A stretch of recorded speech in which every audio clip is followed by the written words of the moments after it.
ওই 2 তারিখের গভীর রাত্রে ডাকাতের মতো যারা সংবিধানকে লুণ্ঠন করেছে, ওই লুণ্ঠনকারীদের সর্বপরিকল্পনা ব্যর্থ করতে হবে।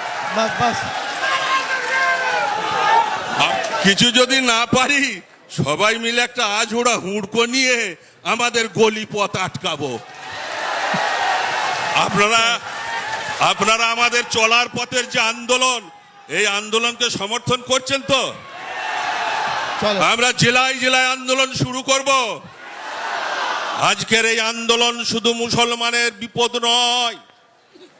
জমিয়ত উলামা মনে করে এই আন্দোলন ভারতবর্ষের ওই জমি হাইনা, জমি মাফিয়া, একটা একটা করে সম্প্রদায়ের ধর্মীয় অধিকার, ধর্মীয় স্থান তারা এই ভারতের গণতন্ত্রের ভোটের অধিকার পেয়ে সব কেড়ে নিতে চাচ্ছে। তিলে তিলে তিলে তিলে আমাদেরকে সংখ্যালঘু যারা, এদেরকে ভারতবর্ষের রোহিঙ্গা বানাতে চাচ্ছে। ওই চক্রান্তকারী ভারতবর্ষের সম্মানিত প্রধানমন্ত্রী, সে যে আজ আমাদের ভাতে নয় পেটে লাথি মারতে চাচ্ছে ওয়াকফের সম্পত্তি কেড়ে নিয়ে, তার বিরুদ্ধে আজকের এই মহান সম্মেলন।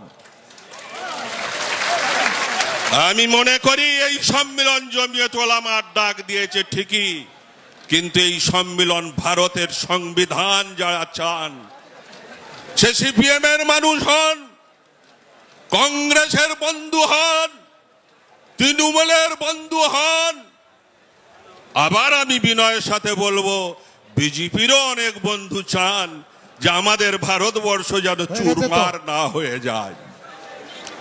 যারা চান আজকের সম্মেলনের আহ্বান, আসুন সিপিএম এর বন্ধুরা, আসুন কংগ্রেসের বন্ধুরা, আসুন তৃণমূলের বন্ধুরা, আসুন সংবিধানের পক্ষে যারা আছেন বিজেপির বন্ধুরা, একজোট হয়ে যারা ওয়াকফের সম্পত্তি কেড়ে নিয়ে ভারতবর্ষের সংবিধানের ওই 2 তারিখের গভীর রাত্রে ডাকাতের মতো যারা সংবিধানকে লুণ্ঠন করেছে, ওই লুণ্ঠনকারীদের সর্বপরিকল্পনা ব্যর্থ করতে হবে। আমাদের সম্মানিত সভাপতি বলছেন আপনি চুপ করুন, এই বলি আমার বক্তব্য শেষ করছি। তবে একটা কথা, সমর্থনটা করলেন না তো? ও সমর্থনটা, তবে একটা কথা আমাকে বলতেই হয়, হুজুর ক্ষমা করবেন, এই মঞ্চে আমার সরদার ভাইরা এসেছেন, আসবেন, খ্রিস্টান ভাইরা এসেছেন, আসবেন। আমরা চাবো ভারতের সংবিধান যারা চায় সকলকে নিয়ে, আমরা সংবিধানকে যারা হরণ করছে, ওই সংবিধানের গলিপথে যে আসছে, ওই গলিপথ আটকাবার জন্য যদি প্রয়োজন হয়, এই বাজে বজ্জাত কুকুর সে হাঁড়ি খেতে আসবে, একটু আমাদের নড়াচড়া করে, কিছু যদি না হয়, কিছু যদি না পারি, সবাই মিলে একটা আঝোড়া হুড়কো নিয়ে আমাদের গলিপথ আটকাবো। আপনারা আমাদের চলার পথের যে আন্দোলন, এই আন্দোলনকে সমর্থন করছেন তো? আমরা জেলায় জেলায় আন্দোলন শুরু করব।